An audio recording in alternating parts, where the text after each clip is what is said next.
Ladies and gentlemen, welcome to Haverford Athletics Podcast. I'm your host, Matt Nissenfeld. This is the first installment of a podcast that we hope will shed some light into Haverford Athletics as a whole. We are joined by guest Jamie Schneck, head coach of the women's college soccer team here at Haverford. Jamie is entering her 18th season at the helm for Haverford, and I just want to first start off by saying 18 seasons. Quite a lot of seasons. Let's go back way before your coaching days, even before your playing days. What made you want to get into the sport of soccer? Honestly, ice cream. We had a coach, Mr. Adamari, who was my best friend's dad, who used to take us to get ice cream after every game. And honestly, I just wanted ice cream, and so what's better than to run around, play with friends, and then go to the Mr. Humor, the good humor man who was waiting for all the games to end and get some ice cream. But that's the most honest answer you get. That's a great answer, and that certainly motivated me as well when I played sports growing up. Now, eventually you made it all the way to college, and you actually walked on to the Muhlenberg college soccer team. What made you want to walk on, and what made you want to join and play soccer in college? So I was naive to all of, college sports and recruiting. And to be honest, I was a 3-sport athlete in high school, and soccer was always my favorite. I played with our youth travel team, but I wasn't on, a big time club team or anything like that. And, I didn't know if I could play at the college level. I knew I wanted to try and put my best foot forward. And, the coach gave me an opportunity, and it really, it was the best. I really enjoyed it, and it worked out really well, so much so that, I wanted to make a career out of it. But yeah, I think I was just really naive to the process. And, I thought if I showed up and I was given the opportunity, I'd try to make the most of it. So obviously you played there for 4 seasons. It had quite a big impact on you. What were those next steps after you were done playing that wanted to make you be a coach? Like, why would you finally be like, I want to be in charge of a team? Yeah. So, I'm not sure I knew I wanted to be a coach, but I knew I loved everything about the concept of team. And I say this all the time now, is like I became or pursued a career in coaching. Yes, I love soccer, but I love the concept of team even more so. And the idea that, it brings people together from all different backgrounds, different personalities, and just like all working towards one thing. It's like the coolest thing. And that doesn't mean there aren't highs and lows and challenges, but that's the fun of it. And so, I didn't really know what I wanted to do after I graduated, but I knew I wasn't ready for college soccer to be done with my life or team, I guess. And it was actually my college coach who had indicated that, I could pursue getting a master's degree in sport management and, potentially get a grad assistant position working with a college team. And then I at least would get a glimpse of the other side. Kind of the best of both worlds. Yeah. And so I did that, and she helped me navigate and find a program. And it just, again, it really, it made me even more so want to pursue a career in coaching and seeing what it looks like, because as a player, you, at least for me, I was just like, the coach shows up to practice, and, coaches games, and that's it. But I never really thought too much about it. I just know I loved my experience being a part of a team, and that college team in particular, just because, to me, there's nothing like it. Yeah. No, and that's kind of something that I noticed as well when I started working here as well, is I think about the coaches and I see them run practices and run games, but now I get to see the actual day-to-day work that they do, and it's a lot, but if you don't like soccer, then it's probably not the job for you. Mm-hmm. So, moving then on towards Haverford, you're, I'm sure, looking at other schools to become a head coach for. What stood out to you in regards to Haverford? And obviously you probably had some sort of recollection with Haverford just being at Muhlenberg before? Well, I mean, I think two main things were, one, the Centennial Conference was a conference I was obviously familiar with because I played in it. I love the location of Haverford. And honestly, I just remember being on campus and walking around and literally everyone was like so kind. And so much so that when my interview was done, I distinctly remember pulling out of Haverford and calling my parents, being like, oh God, this is it. This is where I want to be. And it was almost, I'm a big believer in like signs and all that. I mean, I felt it. And again, I think it was because of the people and just the feeling that they made me feel. I just felt really welcomed. That's great. And I feel like that's not just athletics here at Haverford. It's everyone on campus, not even having to do with athletics, because when I first joined here, I felt that same welcoming from non-athletic staff, and then I was introduced to all the coaches, and they made me feel very welcomed on my first few days, which is great. And that's something that I continuously see here at this school throughout, day after day. And when we get our new students back in the beginning of August, I'm sure we're going to see that same kindness that made you feel welcome, made me feel welcome, and will make future Fords welcomed for years to come. So again, we're entering year 18 with you at the helm. So many fantastic memories with Haverford. Is there one particular memory that really stands out to you when you're on the sidelines coaching the Fords, or even off the sidelines, behind the scenes? I mean, there's a ton of memories. I mean, obviously, winning a Centennial Conference in 2012 will always stand out as one of the best moments of my life. I mean, I still talk to alums, and we're like, it was simply amazing. But I think, other than, big wins or, special seasons, I think, I to this day will never forget the practice that we had the day before my daughter Riley was born. And, of course, it was torrential downpour with lightning, and we were forced indoors. And I just remember when the practice was over, like, saying goodbye to the team and knowing that, I'd see them in a few days, but like knowing that, they had been with me through every step of it and had been so supportive. And I just remember, we have a selfie that we took right at the end of practice, and it was just like, knowing that my life would be very different when I saw them again. And honestly, I'll just never forget that practice for so many reasons. That's great. So you just spoke about how caring your players are and how they were kind of with you along the way. As you go into recruiting future Fords, what is kind of the ideal player you're looking for, but more importantly, the idea character you're looking for? Yeah, I mean, I think I'll start with playing and then the character piece. I mean, from a playing standpoint, I think, and my answer has changed over the years, but right now I would say the number one thing is athleticism. And what that looks like to me is, how you move on the field, the ground covered, your change of speed, your strength, and just agility. Then from there, your ability on the ball. Are you comfortable with the ball at your feet? Your technique, your physicality. So those are some general things that we look for on the field. Off the field, I think a good human, someone that loves the concept of team, someone that has a level of intrinsic motivation, meaning they want to do things, not because someone's asking them to do something. They're doing it because they want to do it. And someone who loves the process and the grind. I think, part of this experience, so much of this experience is what you do in the off season.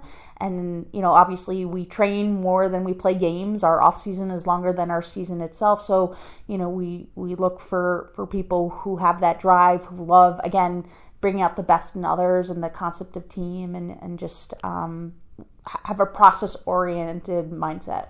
That's great. And you just brought up the concept of team. A big motto that you go by is our family versus their team. Would you like to kind of speak about that a little more and kind of elaborate? Yeah, I mean, honestly, we've been using that phrase maybe 17 years at this point. And, I think about how when we first started saying it, and I remember, I think it was my second year at Haverford, and we had a really good preseason.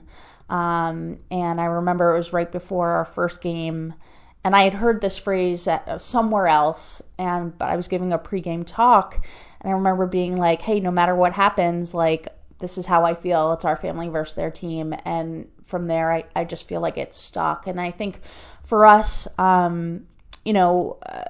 the relationship piece is huge, right? If there's anything I learned from the COVID experience, when we weren't allowed to have the whole team in the same room together or even outside at some point, it was like, what are we doing? The whole great aspect of being a part of a team is like that togetherness, right? And building the relationships and wanting to work hard and for and with one another. And I think ultimately that's what we're trying to do, right? And when you are with people that you are comfortable with and supported by, you're willing to take risks on the field. You're willing to really put yourself out there.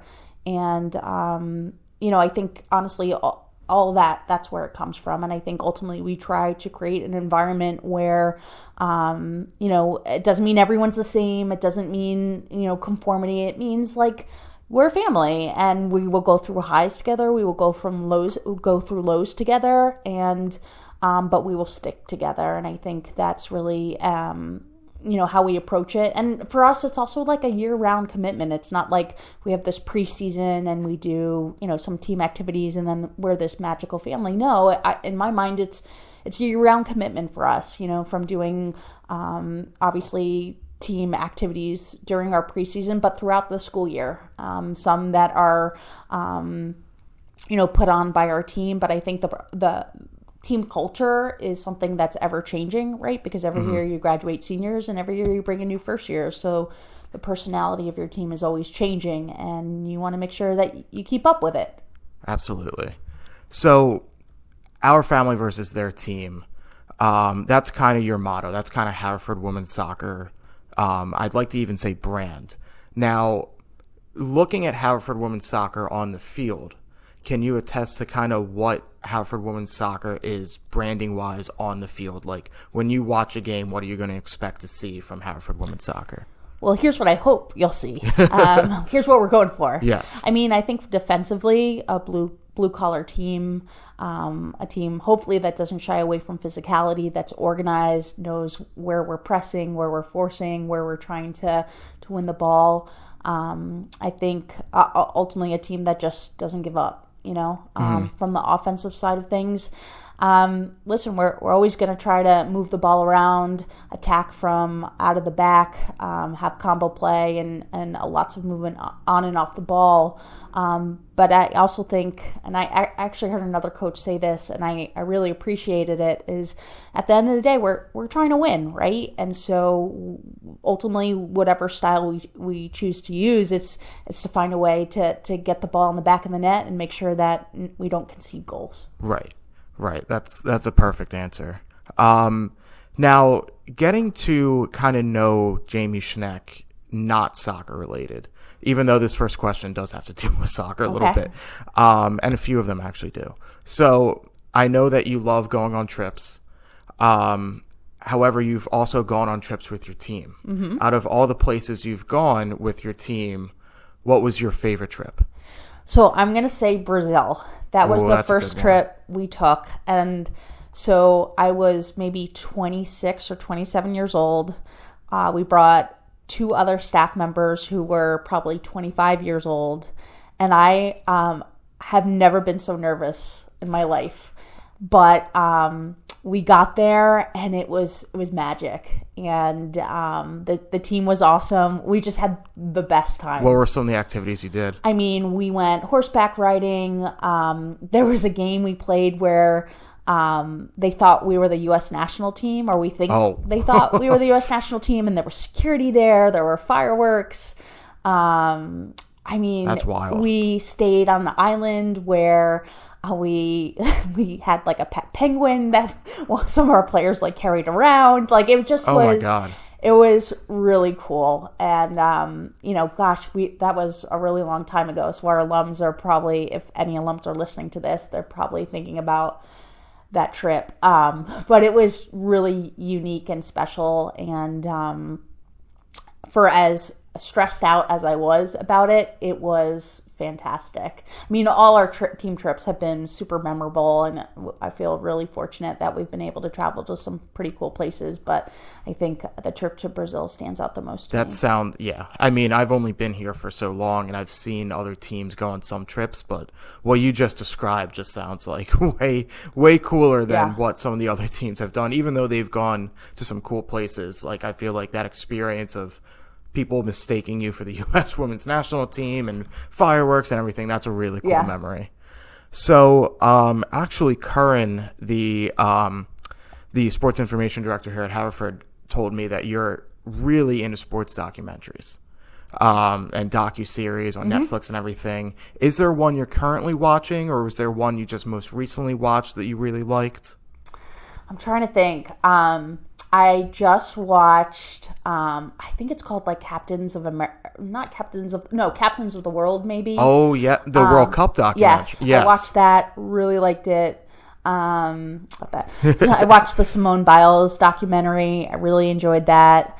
I tried watching some of the Tour de France documentary on Netflix. Couldn't totally get into that, but yeah, I love that kind of stuff. I kind of eat it up. I also watch the series on HBO or whatever you call it right now with the Giants, with the preseason camp and the Hard Knocks. Oh yeah, sorry. Yes, I always watch Hard Knocks. Yes. I love watching that.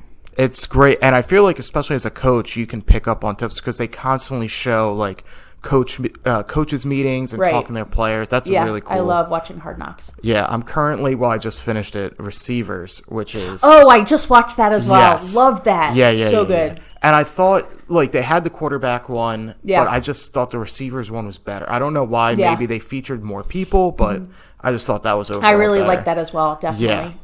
So, I have one more question, and then we'll go into the final question regarding Haverford soccer again. So, if you were to coach your dream, I know that we've been watching the U.S. women's national team during the Olympics. If you had to coach your dream five-a-side team that consisted of just U.S. women's national team players, I know it's a heavy question. 5 players, okay. 4 field players and a goalkeeper. Who would be your five-a-side team?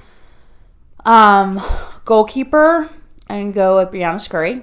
That's a good one. I completely forgot about her, but when I was little, I would watch her. Yeah. For the 5 players, I'm always going to go with my my hero, my mentor, my role model, Julie Foudy. Yep. Leadership, and she has to be great on the center squad. mid. Has to be. I would go with right now. I'm a big Germa fan as a center back. Ooh, okay. I think she's a stud. It's just so solid. Crystal Dunn, for sure, because she can play just about every position. I was about to do it say, well, and versatility. Miss Versatility. Really she's everywhere. You have one more. I think you just listed 3.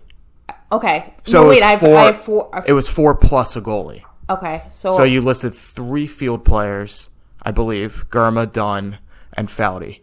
Yes. So one more field player. Oh, I need a goal scorer, don't I? You do.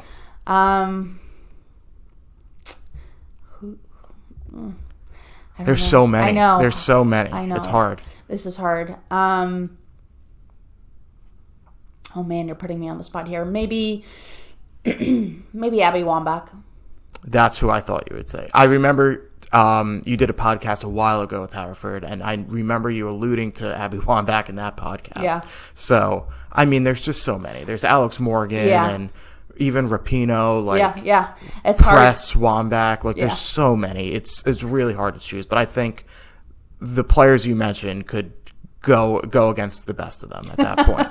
So that's a really good five-a-side squad. Thanks, Matt. And then the final question here. What are you most looking forward to headed into the 2024 campaign? I mean, getting the band back together. You know, I think we have 6 seniors. All 6 of them were abroad this past semester. So, I'm excited to have them. You'll finally get to see them again. Yeah, I'm excited to have them back. I'm looking forward to having our new first years here. And honestly, I'm excited for a clean slate and a fresh start. I mean, I think there's something like magic about starting a season. We have a lot of things planned and prepared to help them and us all get on the same page and make sure we understand, at least from the soccer side, from the team side of things, like what direction we want to go. I think, I woke up, today's August 1st as we tape this, and I woke up with like an exciting feeling in the pit of my stomach going, all right, we're getting there. Only a few more weeks. Yeah. And, I think it's really cool that on year 18, I still get the excited butterflies in my belly 15 days before they arrive. I mean, if I didn't get that, I think I would be worried, but, there's something magic about it, but I can't wait to get the band back together. Yeah. We can't wait to watch you guys on the field, too. We're very excited to see Haverford women's soccer again for the 2024 season. But, ladies and gentlemen, thank you so much for listening. This has been Haverford Athletics Podcast, Episode 1 with head coach Jamie Schneck. I am your host, Matt Nissenfeld. Thank you so much for listening, and enjoy the rest of your day.